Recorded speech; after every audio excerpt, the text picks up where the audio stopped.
Hello, I'm on my way to the Renaissance Fair. Maryland Renaissance Fair, to be exact.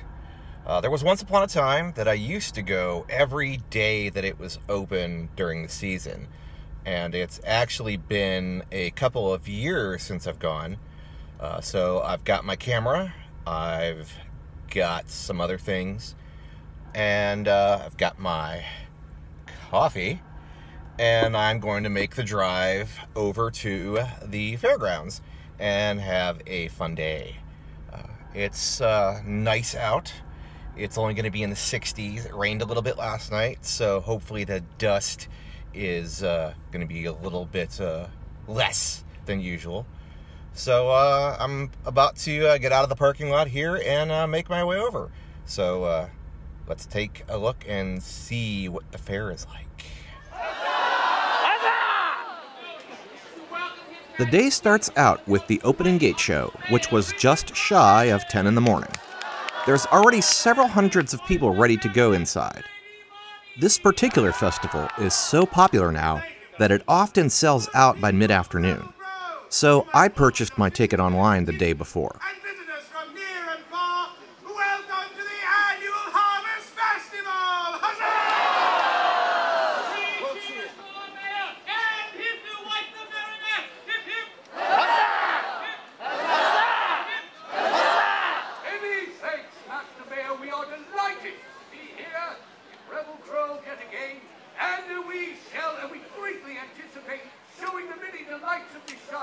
To our beloved sister, Margaret, the Dowager Queen of Scotland. 3 cheers for Queen Margaret. Hip hip. Huzzah! Hip hip. Huzzah! Hip hip. Huzzah!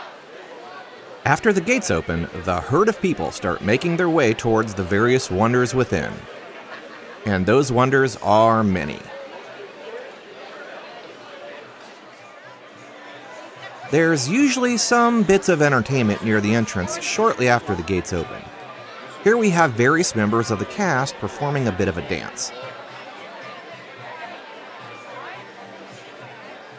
Since I really didn't have much breakfast before I came, I decided to look into the food offerings. While turkey legs seem to be a staple for these type of shows, I have a little tradition that some may consider mundane, but it does the job in satisfying me. I tend to start the day with some chicken and chips along with a bee sting to wash it down. Now, the fair has various different types of foods to satisfy your hunger. I decided to have a crepe later on in the day, and there was quite a selection on the menu.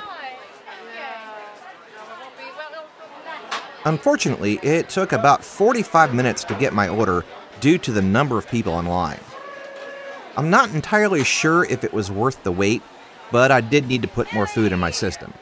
So, eat it I did. Another tradition that I have when going to fair is to have oyster shooters. Basically, you have a small cup with a bit of cocktail sauce along with your meaty bit of the sea. I could probably eat more than a dozen of these if given the option to do so. Now, the Renaissance Fair is not all about the food. There are games. You have this tethered bowling sort of game. There are slingshots. Darts and crossbow shooting. A more popular game, though, is the test of strength and skill, where you use a large mallet to try and ring a bell, and most people are familiar with this sort of thing. While not necessarily a game, people do have fun sticking their children in the stocks for a souvenir picture.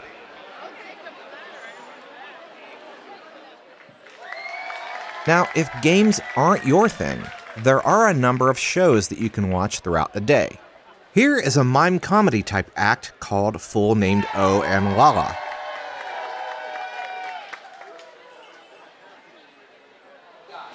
The Danger Committee displays their craft, also mixed in with bits of comedy.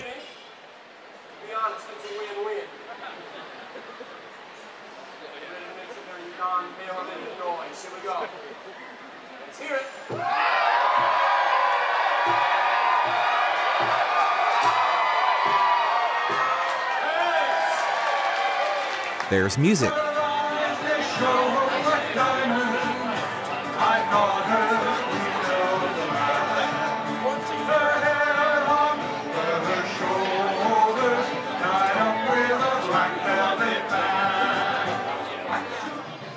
The one thing that people associate with the fair, though, is the joust. There are tests of skill. Take up mounts. Squires presents aerial targets. The first test shall be of skill and of accuracy. Prince Ivac, you shall have the first pass.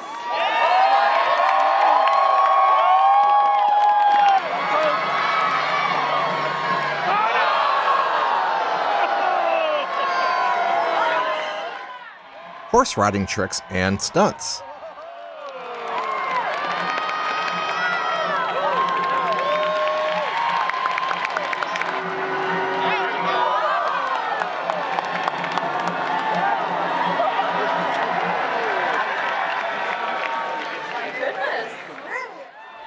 And there's the joust itself.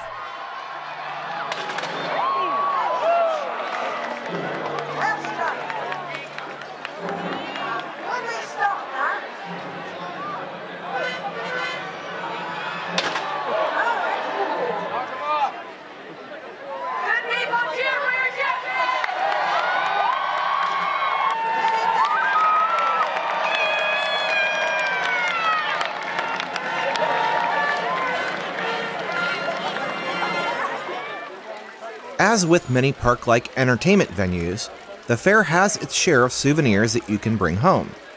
I really love the leather work at this shop. Creepy, yet adorable. There are these beautiful metal sculptures. And a lovely kinetic fish.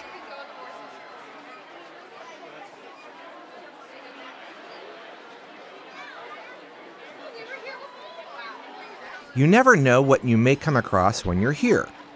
I love this particular act, although it falls a bit on the odd side.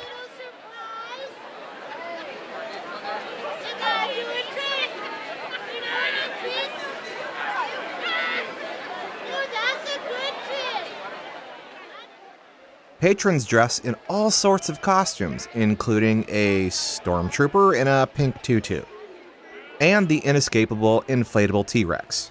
I have no answers for these last two. While I don't go to the Renaissance Fair as much as I used to, I still do enjoy attending now and again. The large crowds make it difficult for me to enjoy it at times, but things did thin out a little bit later in the day due to the chill setting in. The main reason that I still attend, though, is to visit with friends that I don't see very often. Their company really fills my heart with an absolute sense of joy. All good things must come to an end, and so does my trip to the Maryland Renaissance Festival. This particular weekend was also its final one of the season. Have you ever been to a Renaissance Festival?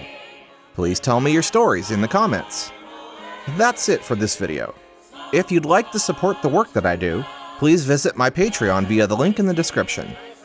Please like and subscribe, and I will see you next time.